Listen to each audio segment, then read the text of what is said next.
You're listening to Podketeers. Welcome to episode 308 of Podketeers.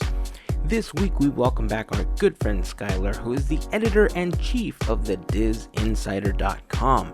We talk about Shanghai Disneyland reopening and the state of Hollywood and the theater-going experience due to the world situation. Also on this topic, there was a great interview with Disney CEO Bob Chapek with CNBC's Julia Boorstin, where they talk about these topics as well. I'll put the video and the blog post for this episode over at podketeers.com/308 if you'd like to watch it. Remember that if you'd like to join the conversation, you can connect with us by searching for Podketeers on Facebook, Instagram, or Twitter, or of course by leaving a comment on the blog post for this episode. Before we kick things off, I'd like to take a moment to thank a very special group of people, our podcast Fairy Godparents, also known as the FGP Squad. If you're new to the podcast, the FGP Squad help make these episodes of Podketeers possible with a monthly contribution via Patreon. If you'd like more info on how you can become part of the FGP Squad family, head over to podketeers.com/FGP. And of course, a huge thank you goes out to all of the members of the FGP Squad for their continued support. And by the way, FGP Squad, make sure to check out Patreon for a new exclusive virtual background for your video calls featuring a photo from inside Club 33. I hope that you enjoy this new background. So that's going to wrap it up for this intro. Let's get this thing started. Here is episode 308 of Podketeers.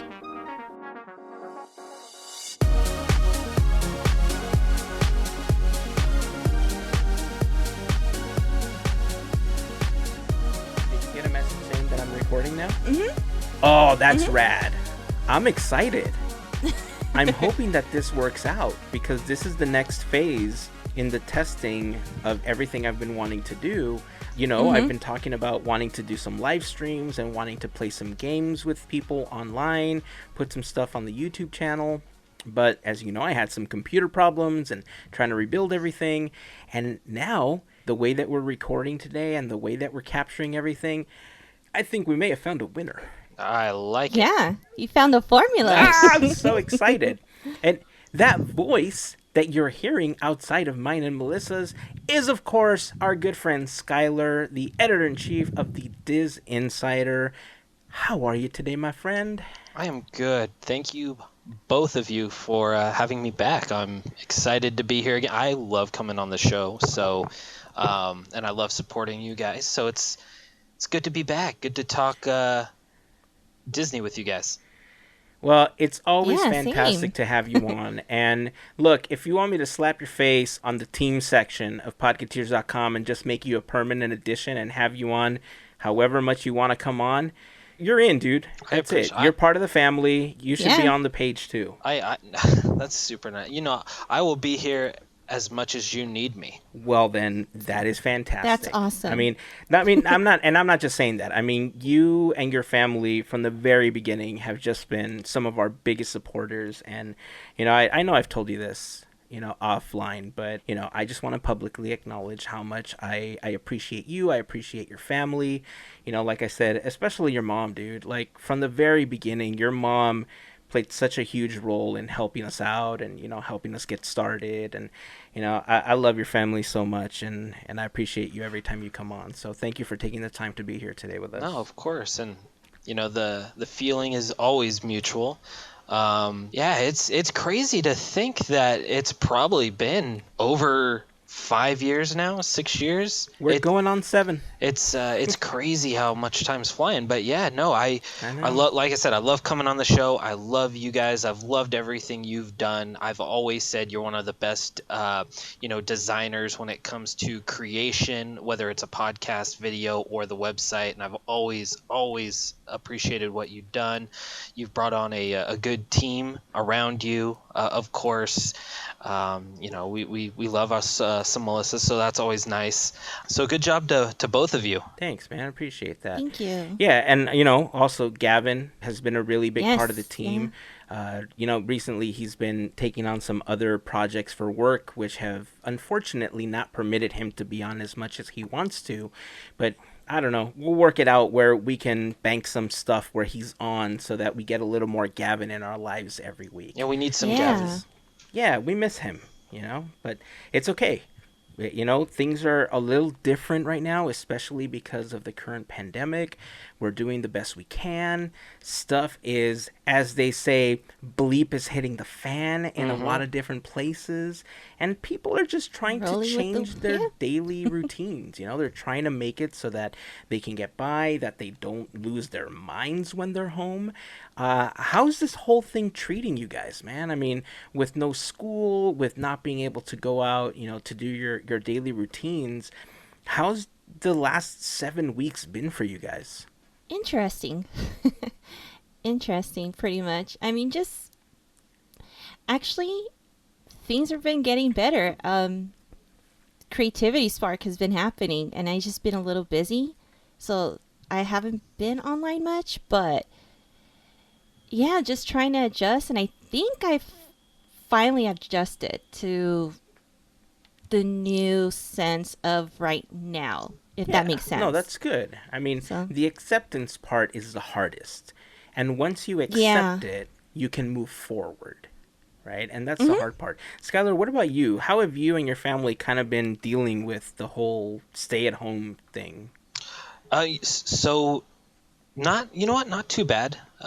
In fact, my mom prepared really well. She stocked up. She was one of those buyers who stocked up on like 2 weeks supply of whatever you need just in case, because we don't know what these stay-at-home orders really meant at first.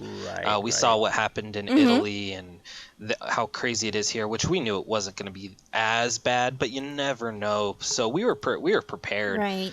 And it's funny, my grandma who runs this little boutique, she's been making masks and she's been selling masks like crazy, hundreds upon hundreds of face masks for local hospitals and friends and family, and just people we know, and and new customers are coming along. And for me personally, I work for a music video company, believe it or not, for my full-time job, and we got hit pretty hard because entertainment isn't a necessity. It's just a form of what it is, entertainment. So I've been home all day, every day, watching a 4-year-old destroy my house. Yeah, I know what that's like, man. I have a 7 and a 10-year-old destroying my house, so I totally understand what you're saying. It's get fun. They don't understand fully what's going on, so they're happy. The parents are home a little more. Absolutely. Absolutely. Yeah. And I do get that sense, However, when the school sends a bunch of work and they're telling us they have to turn this in at the end of the week, and Thursday night comes along and they're like, "Oh, while you were working, we totally forgot to do our work, Dad." And then we're doing 6 hours of homework in one evening. Oh no. That's the bad part.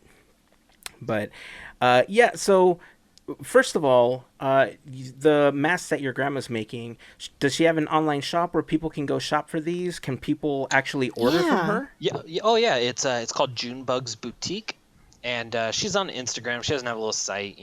She works straight from her little pre-made workshop in this small little garage we have, and they're good quality. Of course my mom's in there helping her. It's Right on. They're making Disney masks, plane masks, Marvel masks, Star Wars masks, you name it, they probably made it. But it's nice to see they're both doing something together, helping out people who need it. And there's a demand for people who want to be safe, and that's just awesome to see. Right. Well, we'll go ahead and we'll put a link to her Instagram in the blog post for this episode. If you're interested, make sure that you head over to podketeers.com/308. You'll find the link to Junebugs Boutique there. We'll also make sure to repost one of her links on Instagram. So if you just want to click through, take a look at the things that are available for purchase, you can go ahead and support Skyler's grandmother and the efforts that she's doing, to make sure that people try to stay as safe as possible. With a lot of people just being out of work, not having incomes, the people that take a moment to do stuff like this, yes, it's a business, but it's also a necessity for a lot of people that are out there. You go out, you do your Yeah. shopping, you're trying to protect yourself, but also you're protecting others, and it's really important that you have something like a mask like this. So make sure that you check out the Instagram stories. Make sure that you check out the blog post, podketeers.com/308. We'll have that information available so you guys can check that out. So you actually said something that was pretty interesting, that entertainment isn't a necessity, but there's so many people that I feel think differently about that. And in some states, obviously, they're taking that to the extreme. We saw this with Florida, deeming world wrestling entertainment like a crucial part of society. I don't understand how that functions, but okay. And then they're slowly kind of reopening their economy. I understand that it's super important to do that, trying to get people to kind of step back in. Today, as we're recording this, Shanghai Disneyland has reopened its doors. We talked about this a little bit last week, how with everything that's going on, the parks have been closing around the world to be as safe as possible. As of this moment, Disney has lost more than $1 billion due to the pandemic. They've reopened the park, but there's a lot of safety measures that they've put into place. So, for instance, when people were walking in, there was markers on the floor. People were wearing face masks. Meet and greets with characters are no longer a thing, at least for now. Temperature checks are in place. These are things that are essentially setting a template for how we're going to reopen the parks. How do you feel about some of these changes that are being implemented in Shanghai that could essentially be used to reopen Walt Disney World, Disneyland in Anaheim, and so on? Well, let's get started. Shanghai is obviously the best place to do it. This is a place that was almost right near the epicenter of where all this started, and China was very good about trying to get this to go away. People were staying home. That culture is very good about wearing their masks. Staying indoors. Going out. That's so good for them. One thing I do want to get out of the way is, like, in terms of entertainment not being a necessity. What I mean by that is, from more of a business standpoint, it's not a necessity. An example I've brought up multiple times is I used to work as an entertainment supervisor at a casino, and we were always told, and this makes a lot of sense, the money goes into slots, table games, and the bar. Entertainment there is just there to drive those sales, and then the same thing can be said with Disneyland. Tickets drive the sales. The annual passports drive those sales. Everything inside the Disney theme parks, that's what brings everyone in, and that's where on the business side, like for me, I'm a movie fan. Love the Disney movie. I love all movies. Love Disney movies. That'll always be a necessity for me. Same with yourself and Melissa. You guys are parks fans. So that form of entertainment will always be a necessity to you, and we need that. Yeah. And Shanghai is going to be the perfect gauge to see where we need to be here in the States. Now, we're a little bit behind them right now. Yes, we're starting to see things open up very slowly, but this is perfect. We're already seeing social distancing measures as we go to, the grocery store, the pharmacy, Walmart. There's checkers where you need to stand. They're only letting in a certain amount of people. Most businesses are requiring you to still wear a face mask. So seeing Shanghai do it is interesting, and both Bob Iger and Bob Chapek have both said that temperature checks were likely coming here on stateside. I think everything Shanghai's doing is the perfect gauge for what we should do. It's just a matter of, okay, let's give it a month or two, see how this is working, see where we're at, and then let's see if we can apply this to, the North American parks. And let's be clear, the way, how do I say this without being too crazy or offending anyone? We are not like Shanghai, the people of Shanghai. They are very, very, very, very like I said, it's going to be tough. They're very by the book. If those citizens need face masks, they're going to be the first ones to wear face masks. Here in the States, it's a little different. Then you get into the politics side. I'm not a politics guy. I don't like to get into that. But it's going to be interesting. You can't just copy and paste what Shanghai is doing. It's just a gauge of what they're doing. And I think it's going to be interesting to see, I'd say, by next week or even the following week, how things are coming along. I think it's good that there's no meet and greet characters right now, especially if you are still trying to practice these social distancing measures, keep everyone safe. I know there's costume characters out walking around still. Obviously something huge over their head. They might even be wearing a face mask in there as well. I think they're doing their best job to provide the magic while keeping their audience safe. But right now it's just a wait and see kind of moment. Yeah, absolutely. Yeah, it's funny. When the tickets became available for Shanghai to reopen, or slots became available, they've tweaked how you can actually attend the park. It's very similar to how Walt Disney World is doing their Magic Band entries, where you kind of pre-schedule the time and date that you want to go to.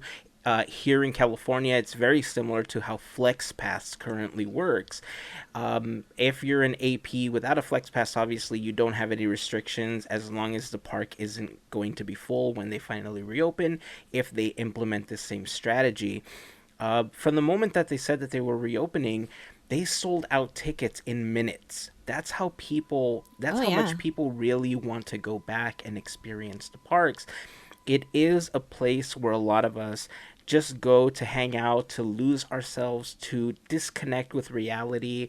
There's a lot of naysayers that for whatever reason, they just have a beef with Disney, and regardless of what you say, they're always going to have that beef with Disney. Right.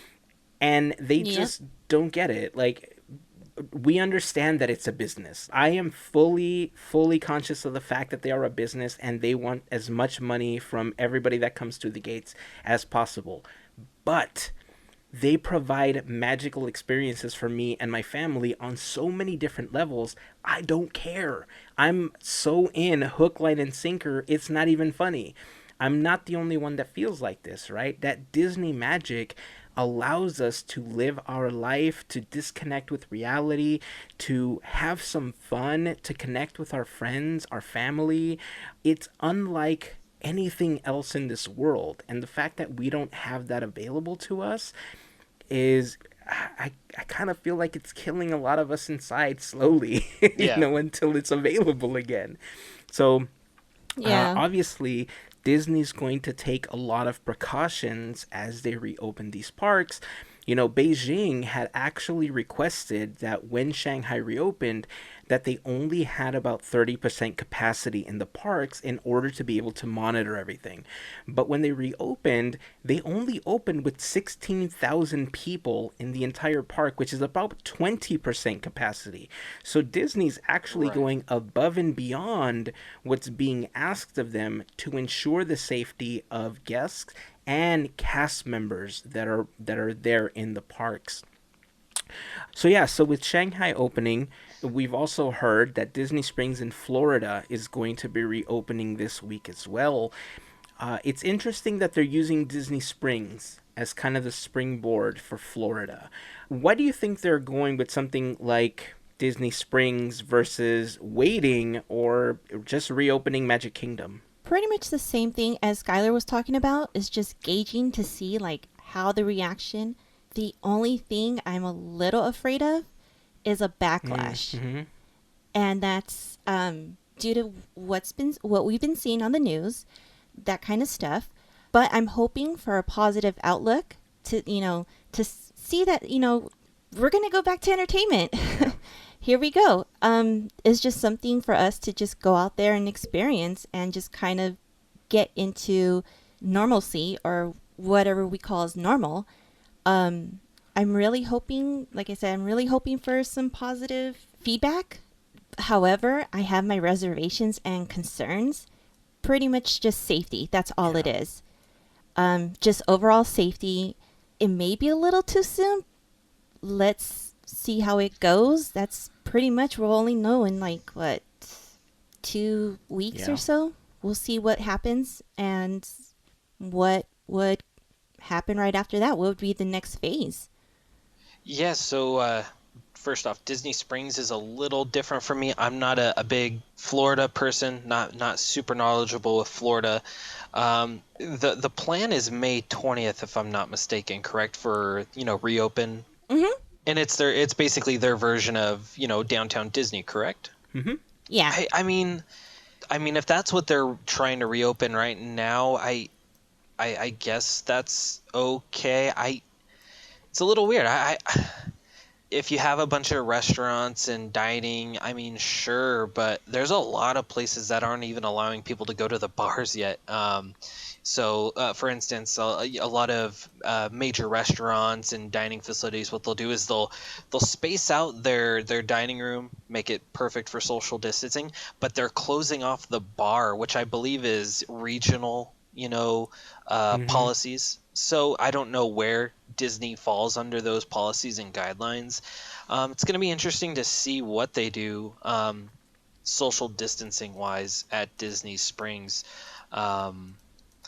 Once again, it's kind of a wait and see. I'm a part of me Yeah. that really really safe stay away part of me is like, I think it's too soon, but there's a part of me that's like, okay, we need to see how this works, especially if Yeah. we want families Yeah. to start going out and having fun again. Like, you can only be quarantined for so long before you start to drain yourself. So it's hard. It's a May 20th is going to be very interesting. Yes. I Yeah. think it'll also tell us, give us a little better indication on when these parks are going to open as well. Yeah.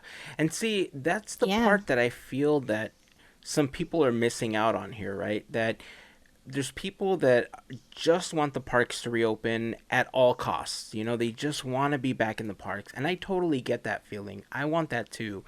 But, I've talked before about how this what's going on, like, we don't have a lot of information about it. We don't know what the damage that it causes after the fact is. There's news about how it's changing on a daily basis and how certain ways that they were treating it are no longer working in some capacity. That's the part that's scariest to me. I understand that we have to get the economy going and everything, but at the same time, you know, I and members of my family have underlying issues that put us at higher risk if we're out in the open for something like that. Right. And that's just not a risk I feel like I'm willing to take just because I want to go to the park again. Right? The park is going to be there after. Right. But I want to make sure that Right. I'm still there later. You know what I Right. mean? Exactly. That's kind of where I fall in this whole situation. And I think last week I mentioned that one of the important things that Shanghai is doing that has been proposed here in the United States and especially here in California with tech companies like Apple and Google coming up with these tracking mechanisms that kind of show, if you've come in contact with it, if you've had it, if you've recovered from it, and all that stuff. The people that have recovered from it, I think, are at lower risk, obviously, of catching it, and those are going to be the people that are, in my opinion, the most crucial to really get out there and kind of kickstart the economy again, Right. because they don't have to worry about getting reinfected.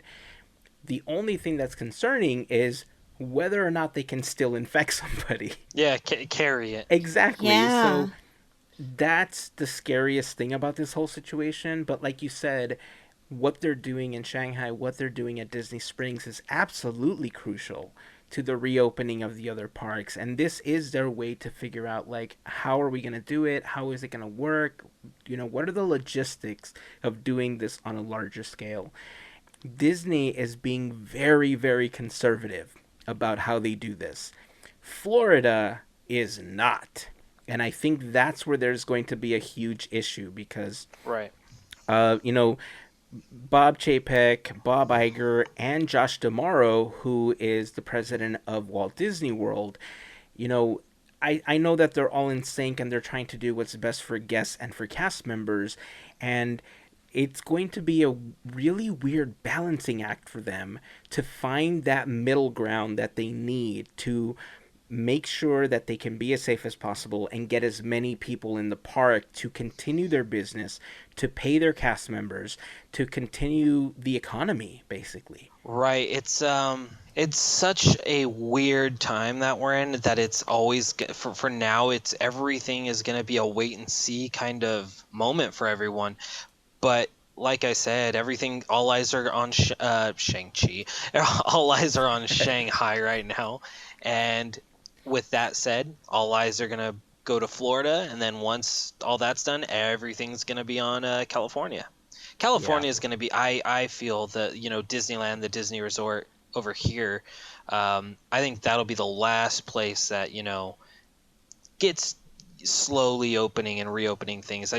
California has just slowly become a state where sadly a lot of people have been infected, and it's all kind of wait and see. I hope May 20th rolls around, and those that have been infected that might are healthy enough to go out and kind of boost the economy might go to Disney Springs, and hopefully that starts trickling in more people who it's so tough to tell, but I'm very interested May 20th to see what happens, because it's really going to be the kickstart or the kickback on the next step for Disney. Right. I don't think many people are talking about that possibility as well, because if there is some kind of fallback, obviously they're going to take back everything else that they've done.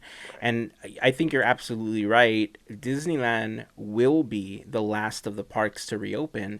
And I think it's more of a logistical thing, because of all the parks, Disneyland proper is the smallest of all the parks, and social distancing is much harder in that park. When you look at the scale of Disneyland versus Magic Kingdom, there's no comparison size-wise. Oh, exactly. Over in Florida, there's so much space. Even when they're at capacity, it was just made big, spacious, all that room. Here, even when you don't hit capacity here at Disneyland or DCA, and you're at like 65-70%, you're bumping into quite a few people. So that's a really good point as well. Yeah.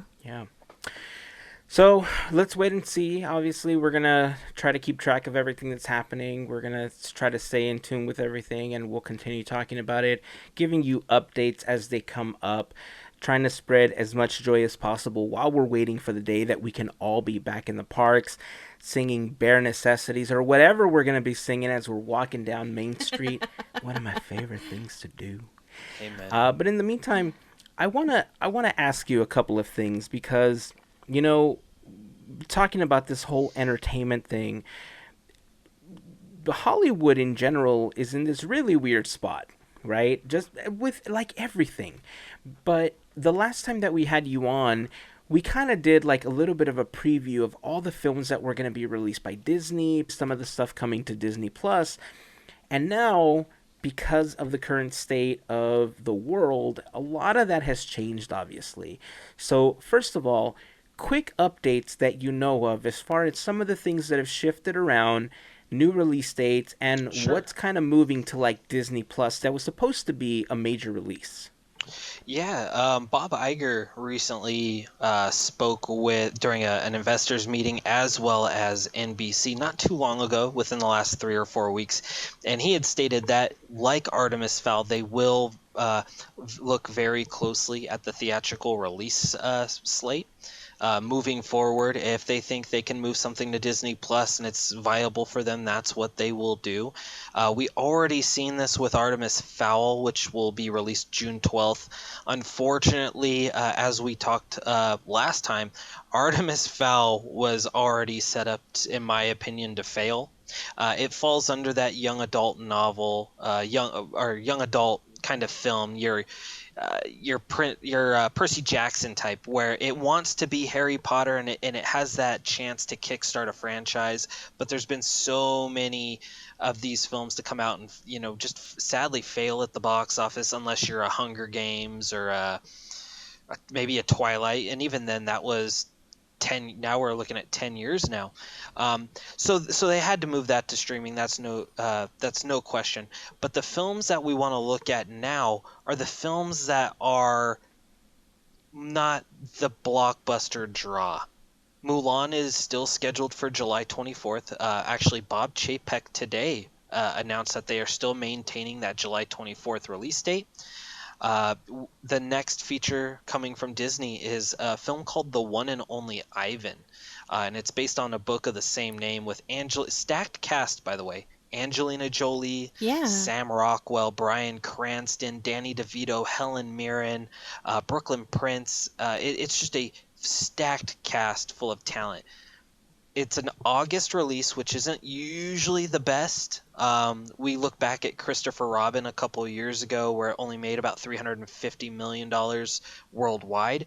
But now we're in a different, state, of movie going. We don't know if even movie going will be a thing come August. So I would if I'm a betting man, The One and Only Ivan will be the next film to go to Disney Plus. Mulan will maintain its regular theatrical release. It's too big of it's too big of a film to just throw onto Disney Plus. It had a $250 million production budget, which doesn't include marketing, and they were hoping this film at least makes $1 billion.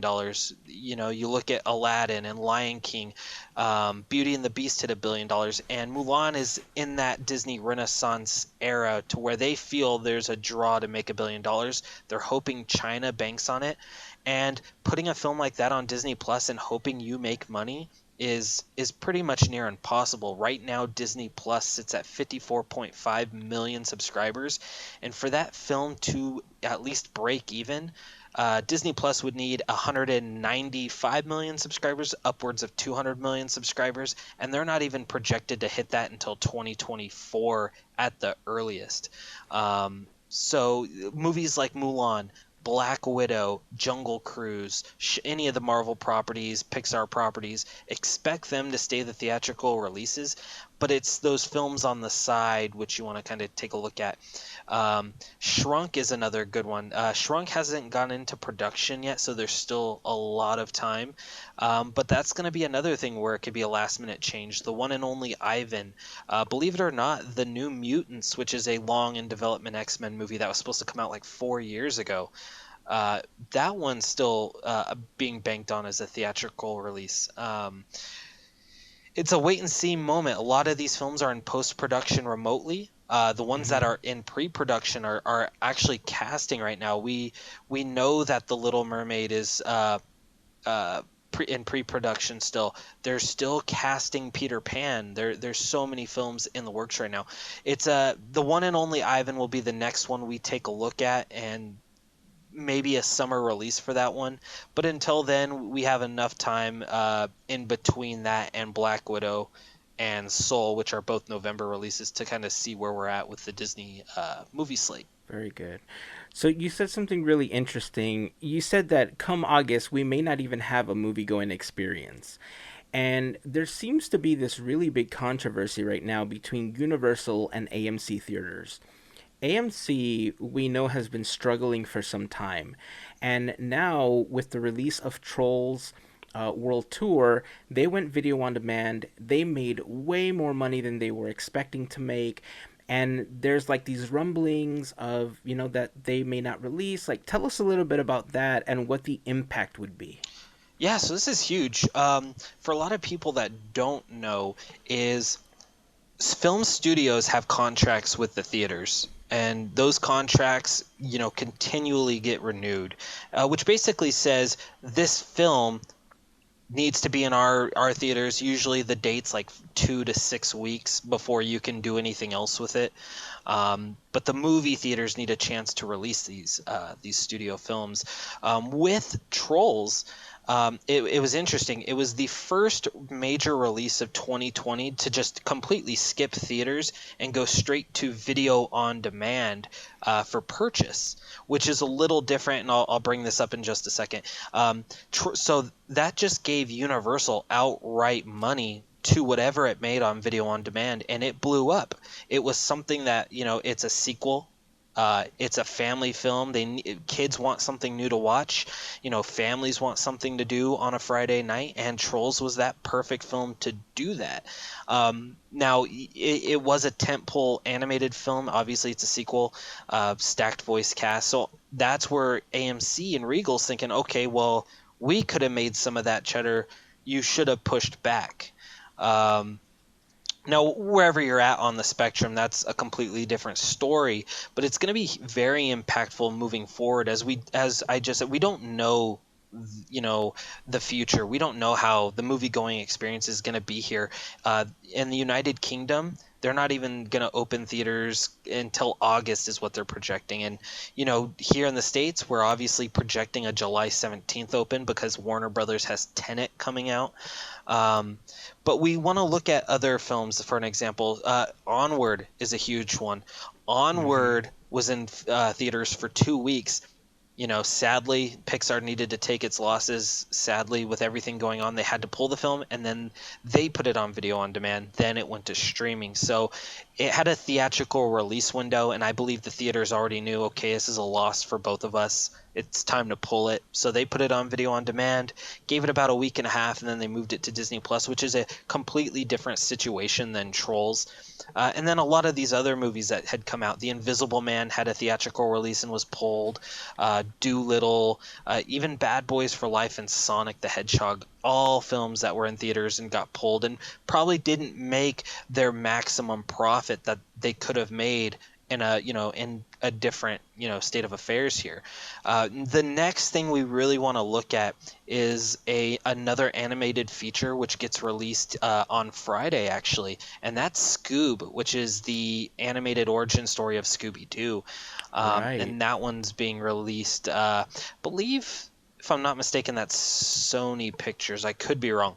So Sony Pictures is releasing that one, bypassing the theaters and going straight to a video on demand service. There's no streaming service they're moving it to, so I fully expect this issue to arise again. But what the theater owners need to understand is, films are getting pushed off in a drastic rate. Big, huge blockbusters that the studios still are banking on the movie-going experience. What the movie theaters think right now with Trolls being released immediately onto VOD, Scoob, is they're starting to think, okay, they can do this with every movie. If Trolls can make $50 million on VOD, who's to say Black Widow can't make $70 million on VOD?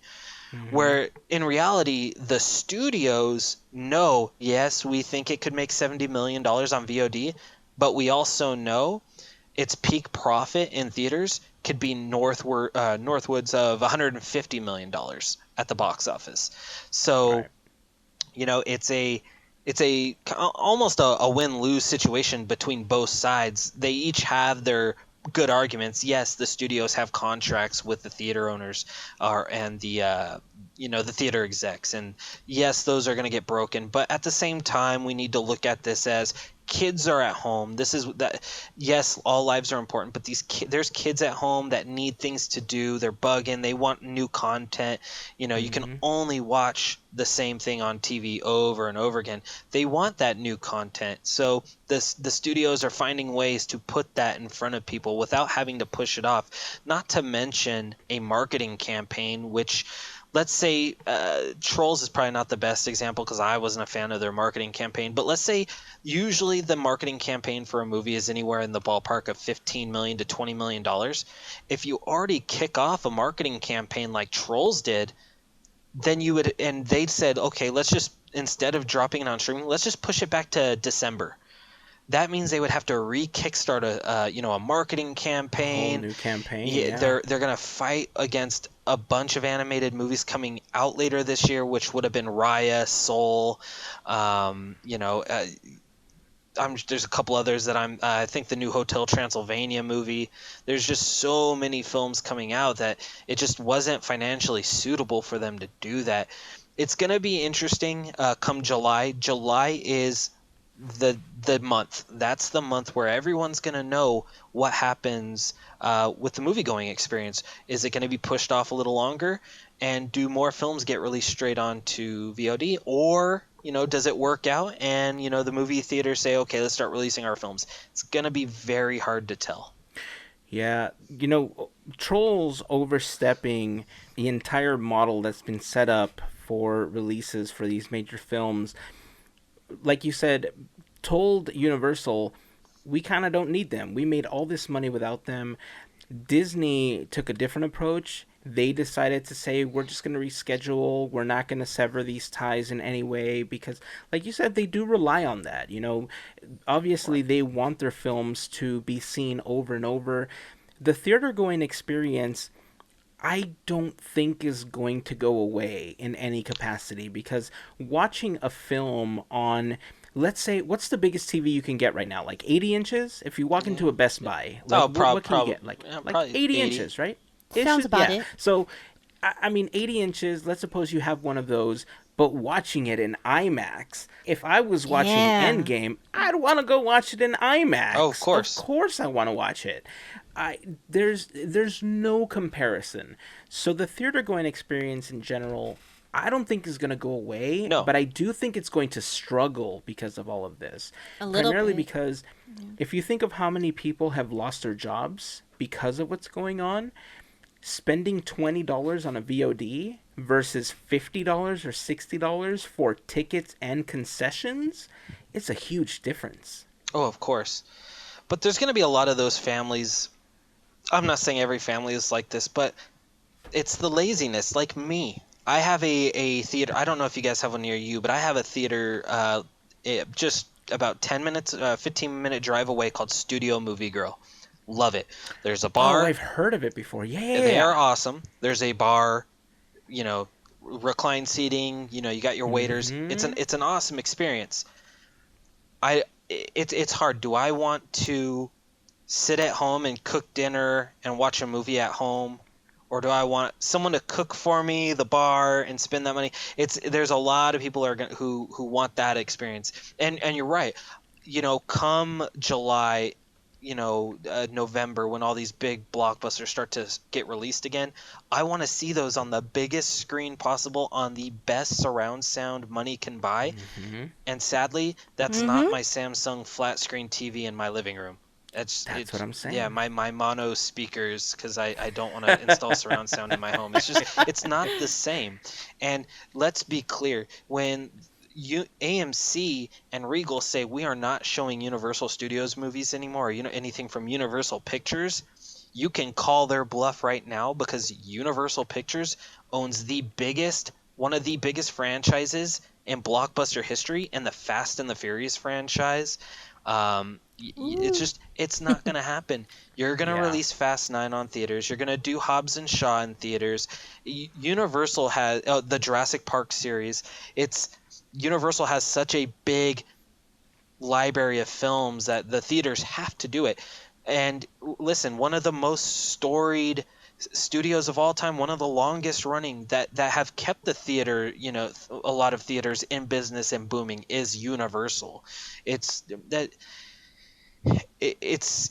tough. It's a really tough thing. And what kind of makes me think the movie theaters aren't going away anytime soon is there's talks of Amazon purchasing AMC theaters, which only gives me the idea that there are businesses that want those movies open. Because, the movies want to make money, but the studios want to make money. And you will always make more money releasing your films theatrically than straight to streaming. Unless you are a Netflix and you have the backing, Disney can't do it. HBO Max certainly can't do it with their Warner Brothers library, and Peacock, which is Universal, they can't do it. Everything's got to be theatrically released. I mean, yes, you got your smaller ones that can go to streaming, a la, Togo or Lady and the Tramp, the smaller scaled, lower production budget, easier marketing costs. So we're talking, big scale theatrical films.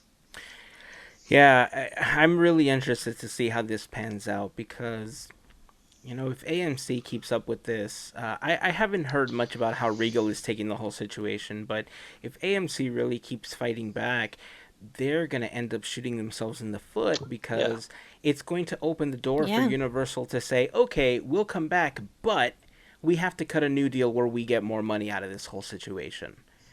And if AMC wants a little bit of that cut in the long run, they're going to have to concede to some of those, some of those new demands from Universal. So, July's going to be interesting, man, just to see how everything goes on going forward. Yeah, and there's so many films that are coming out, that, not even including Disney, that I want to see on the big screen. Like, of course, you got Mulan coming, and Tenet, which is a big one, Top Gun Maverick, and the new Halloween movie. There's just so many cool films coming out that you want to see it on the big screen. You don't want to see it on your small screen. I mean, sure, it's always nice, but... Dude, outside of that, I would love to see Onward on the big screen. I never got to see it in theaters because the weekend that we were going to go watch it was when they closed everything down. Oh, yeah. Onward's a good big screen experience. And it's Pixar. That's what I'm saying. I feel like all these films that are getting VOD releases, I think they can find second life in the theaters once it's available. And for the people that enjoyed them, I think they will want to have that big screen experience. And in some cases, if you find theaters like the one that you're talking about, where there's dinner and a bar, and, it's beyond watching a movie and having a dining experience that happens to include a movie. Exactly. So that's going to be key. And I think that once we kind of get to July and we see where everything falls, it's going to really give us some insight as to how just everything in general is going to change. No, I agree. Yeah. So, all right. Well, I think that's going to wrap it up for this episode. There's so many more things that I want to talk about, but topics for other episodes, man. Topics for other episodes. More content. More content. Save it. Content is king. No. I will say this. If you guys are, whatever your guys' topics are next week, from what I was told, there's some big Disney movie news dropping, from a couple big entertainment sites. So there's some cool little things to talk about come next week. Right on. Well, we may have to have you on to talk about that as well. Will we see some of this on the Diz Insider? Yes, you may. Even if it's not from me, you will still see it on the Diz Insider. Nice. Well, so I think that's going to wrap it up. Obviously, before we do, I do want to remind you that this episode of Podketeers is brought to you by a fantastic group of listeners known as the FGP Squad. If you're new to the podcast and don't know what the FGP Squad is, like I said, fantastic group of listeners that help us out with a monthly contribution via Patreon. If you want more information on how you can become part of the FGP Squad family, just head over to podketeers.com/FGP for more information. There you'll find some of our best contributors. You'll find some information on how you can sign up with links and all that good stuff. So to all of the members of the FGP Squad, we just want to send a huge thank you for your continued support. Skyler, tell everybody where they can find you and how they can connect with you on the internet. You can find me over at the Diz Insider on various social media. You can check out the dizinsider.com. We're doing our best to post as many exclusive stories, rumors, parks news. We're just churning out entertainment that we think will be a nice read for you during these crazy times, and hopefully things get better. You can find me on my personal page or on social media, Skyler Schuler, where I give my opinion on all things movies and TV, and I just blab. I go on and on. And once again, thank you guys for having me. I love being on, and whenever you need me, I will be here. And I will take you up on that offer, sir. I love talking to you, and I love having you on. And in cases like this, especially right now, having the insight of, especially, that you have with Hollywood and the industry as a whole is very valuable, and it brings a lot of good, entertaining things to listen to. So I appreciate you coming on again. All right, so that's going to wrap it up for this episode. Until next time, keep dreaming, keep moving forward, and always remember to pass on the magic. Have a fantastic week, everyone. Bye. Bye.